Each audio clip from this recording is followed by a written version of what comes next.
Assalamualaikum warahmatullahi wabarakatuh.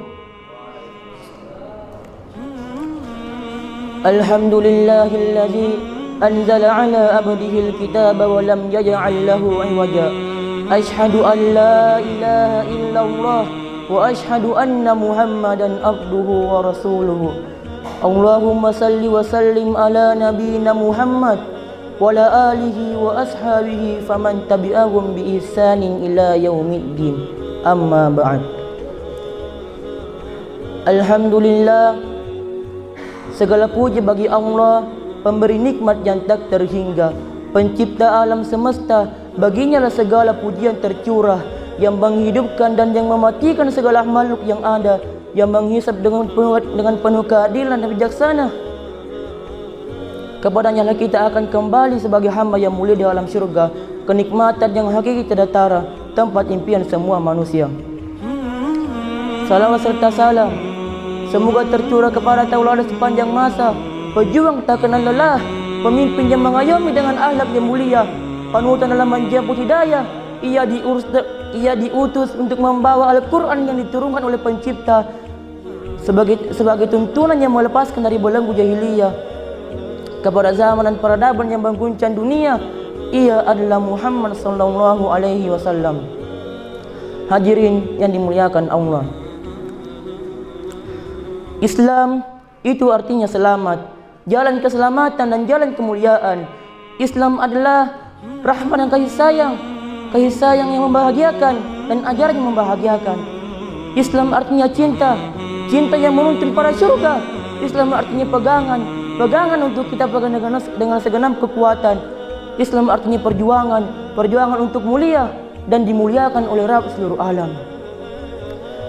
Islam hadir dibawa oleh para anbiya, mengajak sembahan kepada Allah semata, menuntun manusia dari gelap gulita, penyembahan kepada makhluk dan berhala, menuju cahaya ilahiyah dan ketundukannya hanya kepada Allah semata. Islam mendidik dan menuntun agar menjadi manusia yang tertuntun, terarah dan bahagia di dunia serta di akhirat. Ibrahim alaihissalam adalah seorang muslim yang memuliakan keislaman yang mengajarkannya. Ia adalah sosok panutan dalam keislaman. Ia berjuang dalam kemurnian keyakinan, maka ia pun dimuliakan oleh Rabb seluruh alam. Allah berfirman, Bismillahirrahmanirrahim. Ma kana Ibrahimu Yahudiyyan wala Nasraniyyan walakin kana hanifan muslima wa ma kana minal musyrikin. Ma kana Ibrahimu Yahudiyyan wala Nasraniyyan. Ibrahim itu bukanlah Yahudi maupun seorang Nasrani, walakin kana hanifan muslima, akan tetapi dia adalah seorang yang muslim dan lurus. Wa ma kana minal musyrikin. Demikian wa ma kana minal musyrikin, dan tidak termasuk orang-orang musyrik. Quran surah Ali Imran ayat 67. Hadirin yang dimuliakan Allah, tentu kita telah memahami perjalanan spiritual Ibrahim dalam mencari dan menemukan hidayah. Allah menuntunnya dan menjadikan hatinya penuh dengan keraguan terhadap makhluk yang kala itu dianggap Tuhan oleh masyarakatnya. Lalu Allah pun menuntunnya pada cahaya iman yang membuatnya abadi sebagai seorang yang hanif, lurus, muslim dan terpelihara. Lalu bagaimana kita umat akhirin yang bersikap di tengah perbedaan pemahaman dan akidah, khususnya di negara Indonesia yang kita cinta ini, dengan keragaman budaya dan agama? Tentu sikap kita jelas sebagaimana kita bercermin kepada sang tauladan Muhammad sallallahu alaihi wasallam. Ketika memimpin umat Islam di Madinah dan di Mekah, beliau memberi perlindungan kepada orang-orang kafir zimmah, orang-orang non-muslim yang hidup di bawah pemerintahan muslim, dan mereka membayar jizyah. Darah mereka haram dialirkan, kehormatan mereka sama dan dilindungi.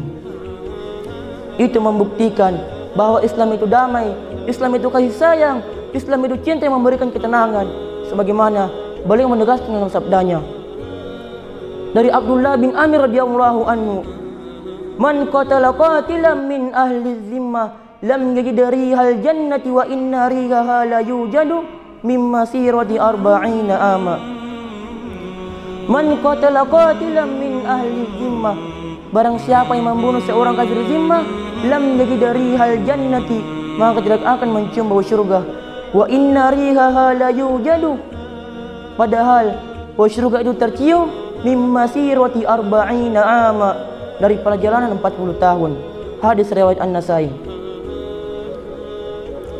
Maka jelaslah Allah berfirman, wa in ahadum minal musyrikin istajara fa'ajirhu hatta yasma'a kalam Allah summa ablighu ma'manahu dzalika bi annahum qaumun la ya'lamun. Wa in ahadum minal musyrikin istajara, dan jika seorang di antara orang-orang musyrik itu meminta perlindungan kepadamu, fa'ajirhu, maka lindungilah ia, hatta yasma'a kalam Allah, supaya sempat mendengar firman Allah. Summa abalighu ma'manahu, kemudian antarkanlah ia ke tempat aman baginya. Dzalika bi annahum qaumul la ya'lamun, demikian itu disebabkan karena mereka kaum yang tidak mengetahui. Hadirin yang dimuliakan Allah, maka jelaslah posisi dan sikap kita sebagai orang yang beriman kepada Allah dan Rasulnya untuk senantiasa menjaga, melindungi, memberikan haknya, dan tidak memaksakan kehendak kepada mereka sebagai sebuah wujud toleransi serta berakhlak mulia sebagaimana yang telah dicontohkan oleh Nabi Muhammad sallallahu alaihi wasallam. Allah berfirman, la ikraha fid din, tidak ada paksaan dalam agama. Maka kelirulah mereka yang memaksakan orang-orang non-muslim untuk masuk Islam.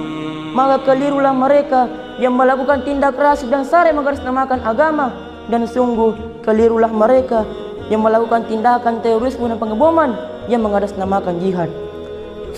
Sebab Islam adalah agama yang santun, yang berdakwah dan tidak memaksa. Sebab Islam adalah rahmatan lil alamin, rahmat untuk semua makhluk. Hadirin yang dimuliakan Allah, sebagai seorang muslim, tugas dan tanggung jawab kita adalah menjaga akidah dan tidak merusak citra Islam yang damai mendamaikan, yang bahagia membahagiakan, penuh teladan dan tuntunan, dan tidak merusak toleransi yang terjadi pada sebuah keragaman beragama. Mari kita hayati keindahan akhlak Nabi Muhammad sallallahu alaihi wasallam ketika beliau mendatangi seorang wanita tua Yahudi yang miskin lagi buta. Wanitanya sangat membencinya. Wanita itu mengatakan, Muhammad itu gila, Muhammad itu penyihir. Akan tetapi beliau tetap menyuapinya dengan lembut penuh cinta. Beliau membersihkan rumah dan menyediakan keperluannya. Setelah itu beliau pamit meninggalkannya. Hingga suatu ketika Abu Bakar datang menggantikan beliau karena beliau telah wafat. Ia pun melakukan hal yang sama, menghardik dan mencela Rasulullah sallallahu alaihi wasallam depan Abu Bakar.